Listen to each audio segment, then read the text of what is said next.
അടുത്ത വ്ളോഗറെ കുറിച്ച് ഇപ്പോൾ ഇതാ പോക്സോ കേസ്. അല്ല, നമ്മൾ പോക്സോ കേസുകളെ കുറിച്ച് സംസാരിച്ചിട്ടുണ്ട്, വ്ളോഗർമാരുടെ ലൈംഗിക പീഡനങ്ങളെ കുറിച്ച് ചർച്ചകൾ ചെയ്തിട്ടുണ്ട്. പക്ഷേ ഇതിപ്പോൾ വളരെ ഫേമസ് ആയിട്ടുള്ള ഒരു വ്ളോഗറാണ് Mallu king J D Jack Daniels. പുള്ളിയുടെ ഒരു ബ്രാൻഡ് നെയിമാണ്. പുള്ളിയുടെ പ്രത്യേകത എന്താണെന്ന് കേട്ടിട്ടുണ്ടോ? മല്ലു ജെ ഡി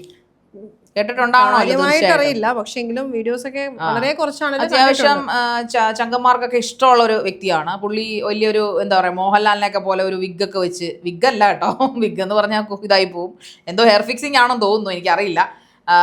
പുള്ളി അങ്ങനെ വലിയ സ്റ്റൈലൊക്കെ ആയിട്ട് ഒരുപാട് റീൽസും കാര്യങ്ങളും ഒക്കെ ചെയ്യുന്ന ഒരു മനുഷ്യനാണ്. പുള്ളിയുടെ പ്രത്യേകത എന്ന് വെച്ച് കഴിഞ്ഞാൽ പുള്ളി കള്ളു കുടിക്കും, നന്നായിട്ട് മദ്യപിക്കും എന്ന് പറഞ്ഞാൽ മനോഹരമായിട്ട് മദ്യപിക്കും എന്നാണ് പുള്ളിയുടെ ഒരു വെർഷൻ പറയുന്നത്. ഈ മനോഹരം ഉദ്ദേശിച്ചു കഴിഞ്ഞാൽ മറ്റേ അലവലാതി അടി അടിക്കത്തില്ല, മറിച്ച് ഈ പറയുന്ന പോലെ അതായത് ബോധമുണ്ടാവും, മദ്യപിച്ചാലും ബോധമുണ്ടാവും. വലിയ ഹൈ ബ്രാൻഡ് കപ്പാസിറ്റി ഉണ്ട്, ഹൈ ബ്രാൻഡ് ഒക്കെ അടിക്കത്തുള്ളൂ. അതായത് പുള്ളി ഈ മല്ലു ജെ ഡി എന്നാണ് പുള്ളിയുടെ ഇൻസ്റ്റാഗ്രാം.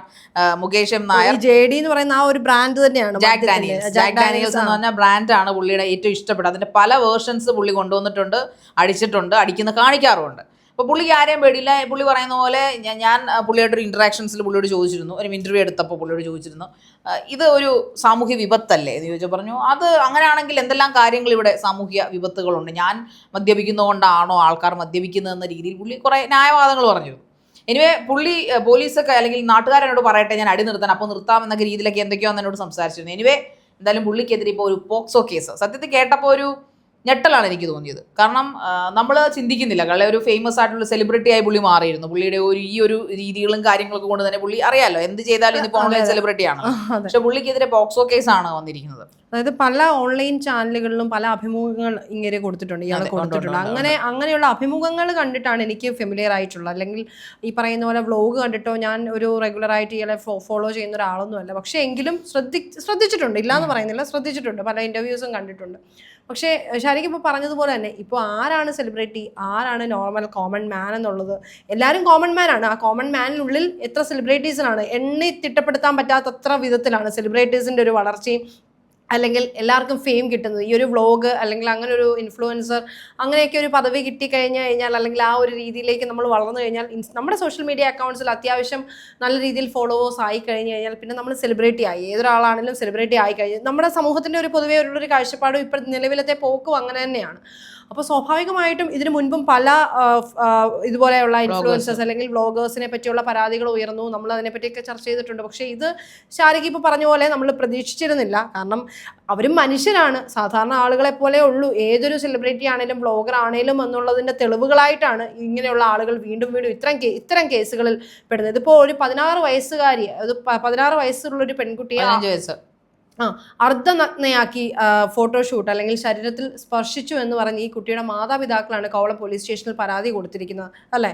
അതെ, അതായത് 15 വയസ്സിൽ താഴെയുള്ള കുട്ടിയെ റീൽസിൽ ഉപയോഗിച്ചു. കഴിഞ്ഞ ഫെബ്രുവരി 14-ാം തീയതി ഇദ്ദേഹം എല്ലാ റീൽസുകളും ഷെയർ ചെയ്യാറുണ്ട്. അപ്പോൾ അദ്ദേഹത്തിന്റെ ആ ഒരു റീൽസ് ഷെയർ ചെയ്ത കൂട്ടത്തിൽ അതിൽ അഭിനയിച്ചിരുന്ന പെൺകുട്ടിയെ നിർബന്ധപൂർവ്വം റീൽസിൽ ഉപയോഗിച്ചു എന്നും സ്വകാര്യ ഭാഗങ്ങളിൽ സ്പർശിച്ചു എന്നുമാണ് പരാതി. ഇപ്പം സ്വാഭാവികമായിട്ടും പൗർണമി, നമ്മളൊരു റീൽസിൽ അഭിനയിക്കുക എന്ന് പറയുന്നത് നമ്മൾ സ്വന്തം ഇഷ്ടത്തിനാണെങ്കിൽ നമുക്ക് ഈ സ്വകാര്യ ഭാഗങ്ങളിൽ സ്പർശിക്കുന്നത് ഒരു വിഷയമായി വരില്ല. മേ ബി നമ്മൾ അത് ആ ഒരു കഥയുമായിട്ട് പല നടിമാരും പറഞ്ഞ് ഞാൻ കേട്ടിട്ടുണ്ട്, ചില ഇഴുകിയ സീനുകൾ നമുക്ക് അഭിനയിക്കേണ്ടി വരും, ബിക്കോസ് ആ കഥാപാത്രം അത് നീഡ് ചെയ്യുന്നു, എന്നാലും അതിന് പൂർണ്ണത കിട്ടത്തുള്ളൂ. പക്ഷേ ഇവിടെ 15 വയസ്സുകാരിയെ സംബന്ധിച്ചിടത്തോളം അവൾ പ്രായപൂർത്തിയാകാത്തൊരു പെൺകുട്ടിയാണ്, അവളൊരു കുട്ടിയാണ്.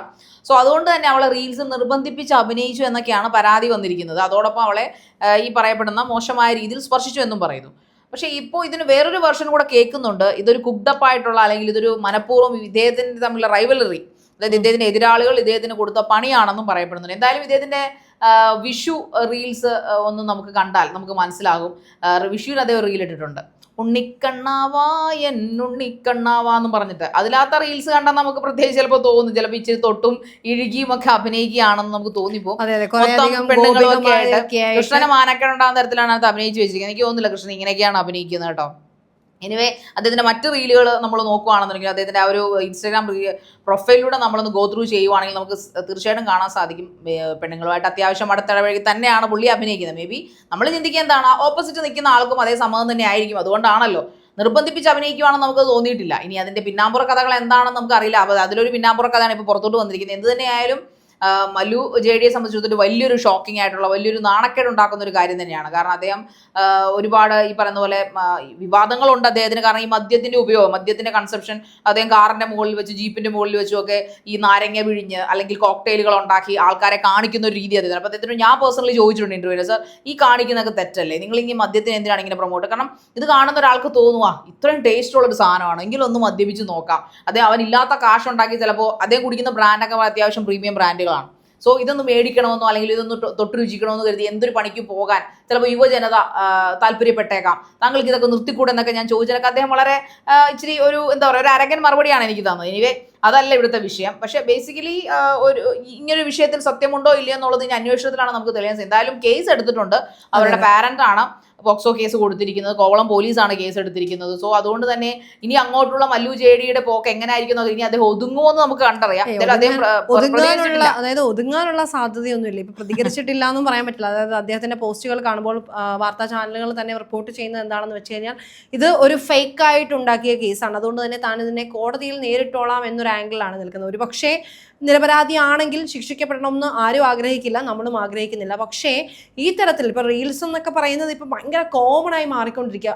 സ്വാഭാവികമായിട്ടും ആളുകൾക്ക് അഭിനയിക്കാനുള്ള, അല്ലെ പെൺകുട്ടികളാണെങ്കിലും ആൺകുട്ടികളാണെങ്കിലും ആളുകൾക്ക് അഭിനയിക്കാനും അല്ലെങ്കിൽ ഒരു പ്ലാറ്റ്ഫോം കിട്ടാനും ഭയങ്കര ആഗ്രഹത്തോടെ ആവേശത്തോടെ നിൽക്കുന്ന ഒരു കാലഘട്ടമാണ്. അപ്പോൾ ഇത്തരത്തിലുള്ള വ്ളോഗേഴ്സിനെ കൊണ്ടുള്ള ഒരു ഗുണം എന്ന് പറയുന്നത് അത്യാവശ്യം നല്ല ഫോളോവേഴ്സ് ഉള്ള ഒരു ചാനലിൽ ഒരു അവസരം കിട്ടിക്കഴിഞ്ഞാൽ അല്ലെങ്കിൽ ഒരു ചെറിയ റീലാണെങ്കിലും കാണുന്ന ഇത്രയധികം ആളുകളായതുകൊണ്ട് നമുക്കൊരു പ്രൊഫൈലിൽ ആഡ് ചെയ്യാൻ ഒരു കണ്ടന്റ് ആവുമല്ലോ, അല്ലെങ്കിൽ താൻ ചെയ്തൊരു വർക്ക് ആവുമല്ലോ എന്ന് കരുതി പലരും ഇത്തരത്തിലുള്ള വ്ളോഗേഴ്സിൻ്റെ അരികിൽ ചെന്ന് പെടുന്നുണ്ട്. പക്ഷേ പിന്നീട് ഇതിനു മുൻപും ഈ സമീപകാലത്ത് തന്നെയാണ് മറ്റൊരു പ്രമുഖ ഒരു ആലപ്പുഴ സ്വദേശിയോ മറ്റോ ആയിട്ടുള്ളൊരു വ്ളോഗറുമായിട്ട് ബന്ധപ്പെട്ടൊരു വാർത്തയൊക്കെ വന്നത്. പക്ഷേ അത്തരം ആ ഒരു രീതിയിൽ ചിന്തിച്ചുകൊണ്ടായിരിക്കും പലരും അഭിനയിക്കാൻ അല്ലെങ്കിൽ ഒരു റീല് ചെയ്യാൻ വേണ്ടി പോകുന്നത്. പക്ഷേ അവിടെ നിന്നും ഇവർക്ക് കിട്ടുന്ന അനുഭവം എന്ന് പറയുന്നത് ഈവൻ സിനിമാ മേഖലയിൽ പോലും ഇല്ലാത്ത, അല്ലെങ്കിൽ അവിടെ പോലും വളരെ നാളുകൾ കൊണ്ടുണ്ടാവുന്ന രീതിയിലുള്ള സംഭവങ്ങളായിരിക്കും ജസ്റ്റ് എന്താ പറയുക ഫ്രാക്ഷൻ ഓഫ് സെക്കൻഡ്സിൽ ഒരു ഇൻഫ്ലുവൻസറുടെ ഭാഗത്തു നിന്നും ഉണ്ടാകുന്നത്. ശരിക്കും പറഞ്ഞാൽ അതിദാരുണമായ അല്ലെങ്കിൽ പരിതാപകരമായ ഒരു സിറ്റുവേഷൻ എന്നുള്ളതല്ലാതെ അതിനപ്പുറത്തേക്ക് മറ്റൊന്നും ഇതിനെ പറയാനില്ല. പക്ഷെ സ്റ്റിൽ ഇത്തരമുള്ള അഭിനയത്തോടുള്ള താല്പര്യം കൊണ്ട് തന്നെയാണ് ആളുകൾ പ്ലാറ്റ്ഫോമുകൾ തേടി നടക്കുന്നത്. പിന്നെ എല്ലാവരും ഇതുപോലുള്ള ഇൻഫ്ലുവൻസേഴ്സും കണ്ടന്റ് ക്രിയേറ്റേഴ്സും അല്ലെങ്കിൽ ഇഷ്ടംപോലെ ഫോളോവേഴ്സും ഉള്ള ആളുകളായി മാറിക്കഴിഞ്ഞാൽ സെലിബ്രിറ്റീസിനെ മുട്ടിയിട്ട് നമ്മുടെ നാട്ടിൽ നടക്കാൻ പറ്റാത്തൊരു സാഹചര്യം. പക്ഷേ ഈ ഒരു വ്യക്തിയെ സംബന്ധിച്ചിടത്തോളം പല ഇൻ്റർവ്യൂസും ഞാൻ ശ്രദ്ധിച്ചിട്ടുണ്ടെന്ന് പറഞ്ഞു. ആ ഇൻ്റർവ്യൂസിലെല്ലാം വളരെ ബോൾഡായിട്ട് എന്താ പറയുക ഭയങ്കര ആധിപത്യത്തോടെ ഓക്കെയാണ്. അത് പൂർണ്ണമായിട്ടും എല്ലാ മനുഷ്യന്മാർക്കും കുറച്ച് എളിമയോ കുറച്ച് വിനയോ അല്ലെങ്കിൽ കുറച്ച് താഴ്മയോ ഒക്കെ നല്ലതായിരിക്കും. പക്ഷേ അവനവൻ്റെ രീതിയിലും നിലയിലും ഒത്തിരി ഉയർന്നിട്ടുണ്ടെങ്കിൽ പോലും നമ്മുടെ സഹജീവികളോടൊരു കരുണയും സ്നേഹവും ഒക്കെ ഉണ്ടാവുക എന്ന് പറയുന്നത് അതൊരു ബേസിക് ആയിട്ടുള്ളൊരു ക്വാളിറ്റിയാണ്. അപ്പം ഞാൻ എന്തോ ആണ് എന്ന് വിചാരിച്ചുകൊണ്ട് ഞാൻ മറ്റൊരാളുടെ അടുത്ത് പോയിരുന്നു കഴിഞ്ഞാൽ മറ്റൊരാൾ എന്താണെന്നുള്ളത് നമുക്ക് ഒന്നുകിൽ വ്യക്തമായിട്ട് അറിയായിരിക്കണം. പക്ഷേ നമുക്ക് അറിയാത്ത പക്ഷം ആ ആളുടെ മുന്നിൽ നമുക്കറിയാത്ത പല കാര്യങ്ങളും ആ ആൾക്കറിയാമായിരിക്കും. പക്ഷേ ഇവിടെ അങ്ങനെയല്ല. കണ്ടിട്ടുള്ളതിൽ പലതും ഭയങ്കര ബോൾഡായിട്ട് ഭയങ്കര ഓവർ കോൺഫിഡൻസ് ആയിട്ടാണ് പലപ്പോഴും സംസാരിക്കുന്നത്. കുറച്ചൊക്കെ ഒന്നുകൂടെ മയത്തിൽ സംസാരിക്കാമായിരുന്നു എന്നൊക്കെ തോന്നിയിട്ടുണ്ട്. പക്ഷെ അപ്പോഴും നമ്മളിങ്ങനെ ഒന്നും ചിന്തിക്കുന്നില്ലല്ലോ. സ്വാഭാവികമായിട്ടും ഇങ്ങനെയുള്ള ആളുകളെ വളർത്തുന്നത് തന്നെ ഇതുപോലുള്ള മീഡിയാസാണ്. അതായത് അവർക്ക് സ്വന്തമായിട്ടൊരു പേജ് ഉണ്ട്, കുറേ ഫോളോവേഴ്സ് ഉണ്ട് എന്ന് മാത്രം കരുതിക്കൊണ്ട് കുറേ ബ്രാൻഡുകളുടെ പ്രൊമോഷന് വേണ്ടി അവരെ സമീപിക്കുമായിരിക്കും. പക്ഷെ അതിനപ്പുറത്തേക്ക് ഇവരെന്താണെന്നോ ഇവരെങ്ങനെയാണെന്നോ ഇവരുടെ ജീവിതം എങ്ങനെയാണെന്നോ ഇതൊക്കെ കാണാൻ ആളുകളുണ്ട് എന്നുള്ളതാണ് മറ്റൊരു വശം. അപ്പോൾ അതുകൊണ്ട് തന്നെ ഇവരെയൊക്കെ ഇൻ്റർവ്യൂസിന് വിളിച്ചിരുത്തി ഇവരോട് സംസാരിക്കുമ്പോഴാണ് കൂടുതൽ ഇൻഫർമേഷൻ അവരെ പറ്റി പേഴ്സണൽ ലൈഫിലുള്ള കൂടുതലും ആളുകൾ ശ്രദ്ധിക്കുന്നത്.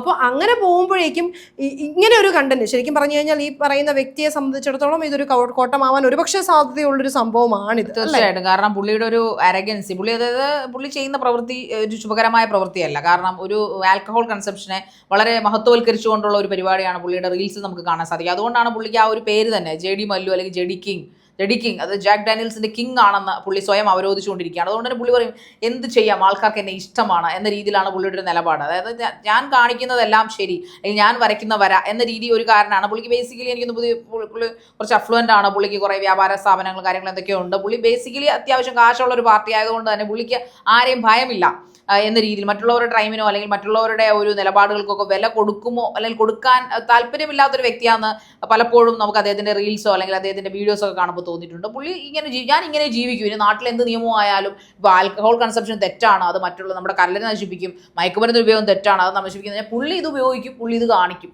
അത് ചാനൽ ഒരുപക്ഷെ നിരോധിക്കുന്നവരെ പുള്ളി ഇത് കാണിക്കുമായിരിക്കും. ഇൻസ്റ്റാഗ്രാമാണ് ഇതിന്റെ അതോറിറ്റി എന്ന് പറയുന്നത്. അതിലൂടെയാണല്ലോ, അല്ലെങ്കിൽ ഫേസ്ബുക്കോ അല്ലെങ്കിൽ യൂട്യൂബോ ആയിരിക്കാം ഇതിന്റെയൊക്കെ അതോറിറ്റി. അത് കാണിക്കണോ വേണ്ടെന്ന് തീരുമാനിക്കുന്ന കമ്മ്യൂണിറ്റി ഗൈഡ്ലൈൻസ് ഉള്ള ആൾക്കാർ ശരിക്കും ഇതിന്റെ ടെക്നിക്കൽ സൈഡിൽ ഇരിക്കുന്ന ആൾക്കാരാണ്. അവർ ചെയ്യാത്രത്തോളം കാലം ഞാനിത് കാണിക്കും, അതിനിപ്പോൾ ഏത് പോലീസുകാരൻ പറഞ്ഞാലും ഏത് പട്ടാളക്കാരൻ പറഞ്ഞാലും ഞാനിത് കാണിക്കുമെന്ന് നിലപാടുള്ള ആ ഒരു ആറ്റിറ്റ്യൂഡുള്ള ഒരു വ്യക്തിയാണ് മല്ലു ജെ ഡി എന്നാണ്, അല്ലെങ്കിൽ മുകേഷ് എം നായർ എന്ന് പറഞ്ഞ വ്യക്തി എന്നാണ് എനിക്ക് തോന്നിയിട്ടുള്ളത്. അദ്ദേഹത്തിന്റെ ആ ഒരു റീൽസിൽ നിന്നും അദ്ദേഹത്തിന്റെ ഇന്റർവ്യൂസിൽ നിന്നും അദ്ദേഹം ഇന്റർവ്യൂ എടുത്ത ആളെന്ന നിലയിലും എനിക്ക് പേഴ്സണലി ആയിട്ട് ഫീൽ ചെയ്ത ഒരാളാണ്. അദ്ദേഹം പ്രൊവോക്ഡ് ആവും, പക്ഷെ അത് കാണിക്കില്ല. മീൻസ് അദ്ദേഹം ഇപ്പോൾ നമ്മളിപ്പോൾ വെയിറ്റ് ചെയ്യിപ്പിച്ചു അതിനെക്കുറിച്ച് ചോദിക്കുകയാണെങ്കിൽ പെട്ടെന്ന് സോറിയൊക്കെ പറയെങ്കിലും അത് ജെനുവിൻ ആയിട്ട് പറയുന്നതാണെന്ന് നമുക്ക് തോന്നത്തില്ല. ഞാൻ അയാളെ ഒരു വ്യക്തിഹത്യ ചെയ്യുകയൊന്നുമല്ല, പക്ഷേ എന്തൊക്കെയോ ഒരു ദുരൂഹതകൾ അദ്ദേഹത്തിന്റെ ഒരു സംസാരത്തെ നമുക്ക് ഫീൽ ചെയ്യും. അതായത് ജെനുവിൻ അല്ലാത്ത ഒരു പ്രവൃത്തി. എനിവേ ഈ പറയപ്പെടുന്ന കാര്യം അത് ജെനുവിൻ ആണോ അല്ലയോ എന്ന് നമുക്കറിയില്ല. പോലീസ് കേസ് എടുത്തിട്ടേ ഉള്ളൂ, തെളിവുകളും അതിന്റെ സാക്ഷിമൊഴികളും ഒന്നും വന്നിട്ടില്ല. ഇനി എന്തായാലും ഈ മല്ലു ജെ ഡി എന്ന് പറഞ്ഞ വ്യക്തിയുടെ ഒരു പ്രൊഫൈലിൽ ഒരു കറുത്ത മഷിയായിട്ട് തന്നെയാണ് ഇത് വന്ന് വീണിരിക്കുന്നത്. ഒരുപക്ഷെ അദ്ദേഹം പ്രതീക്ഷിക്കാത്ത സമയത്ത് പ്രതീക്ഷിക്കാത്ത രീതിയിൽ ഇങ്ങനൊരു കേസ് മാറി വന്നിരിക്കുന്നു. പോക്സോ കേസ് വന്ന് ചെന്ന് വീഴുക എന്ന് പറയുന്ന അത്ര സുഖമുള്ള ഒരു കാര്യമല്ല. മേ ബി ഒരുപക്ഷെ അദ്ദേഹം അറിഞ്ഞോ അറിയാതെ ആയിരിക്കാം ഇത് സംഭവിച്ചിരിക്കുന്നത്. അറിയാതെയാണെങ്കിൽ അദ്ദേഹത്തെ പോലീസ് അല്ലെങ്കിൽ അദ്ദേഹം നിയമത്തിന്റെ പഴുതുകൾ അല്ലെങ്കിൽ നിയമം ഉപയോഗിച്ച് രക്ഷപ്പെടട്ടെ. അറിഞ്ഞുകൊണ്ടാണെങ്കിലും ചിലപ്പോൾ അദ്ദേഹം രക്ഷപ്പെട്ടേക്കാം, കാരണം അദ്ദേഹം സ്വാധീനമുള്ള വ്യക്തിയാണ്, ഈ രക്ഷപ്പെടട്ടെ. എന്തായാലും നമുക്ക് അദ്ദേഹത്തെ കുറിച്ച് കൂടുതലായിട്ട് പേഴ്സണലി അറിയില്ല. ഈ അദ്ദേഹത്തിന്റെ ഈ റീൽസ് ഒക്കെ കാണുമ്പോൾ അദ്ദേഹം ആ റീൽസ് ആവശ്യപ്പെടുന്ന അനുസരിച്ച് ഞാൻ ചെയ്യുന്നു എന്നാണ് അദ്ദേഹം അതിനോട് മറുപടി പറയുന്നത്. ഇപ്പോൾ നിളാ നമ്പ്യാരും ഒക്കെ ആയിട്ടുള്ള ഒരു പടം നമ്മൾ റീൽസ് ഒക്കെ ചെയ്യുന്നില്ലെന്ന് ചോദിച്ചാൽ അദ്ദേഹം അതിന് പറയുന്ന മറുപടി എന്ന് പറഞ്ഞാൽ അവരുമായിട്ട് എന്തോ അവരുടെ ഒരു ആഗ്രഹമായിരുന്നു ഞാനുമായിട്ട് ചെയ്യുക എന്നുള്ളത്. നിളാ നമ്പ്യാരെ കുറിച്ച് ഞാൻ പ്രത്യേകിച്ച് പറയേണ്ട കാര്യമില്ലല്ലോ. സോ അതുകൊണ്ട് തന്നെ ഈ നിർബന്ധപൂർവ്വമുള്ള റീൽസ് എടുപ്പ് അത് മുകേഷ് എം നായർ എന്നല്ല, ഏത് മല്ലു ട്രാവലർ ആയാലും അതിനിപ്പം ആര് തന്നെ ആയാലും മച്ചാനായാലും ആരെയും കൊണ്ടും, പ്രത്യേകിച്ചും ഏത് പ്രായപൂർത്തിയായതോ അല്ലാത്തതോ ആയ ഒരാളെയും കൊണ്ടും നിർബന്ധിപ്പിച്ച് റീലെടുപ്പിക്കുകയോ അല്ലെങ്കിൽ അവരുടെ പ്രൈവറ്റ് പാർട്സിൽ തൊടുകയോ ഹിതമല്ലാത്തോ ചെയ്യുകയോ ചെയ്താൽ അത് പണിയായിട്ട് നമുക്ക് എപ്പോഴായാലും തിരിച്ചു കിട്ടും. അതുകൊണ്ട് അവനവൻ്റെ ഡിഗ്നിറ്റി അവനവൻ കീപ്പ് ചെയ്താൽ അവരവർക്ക് കൊള്ളാം.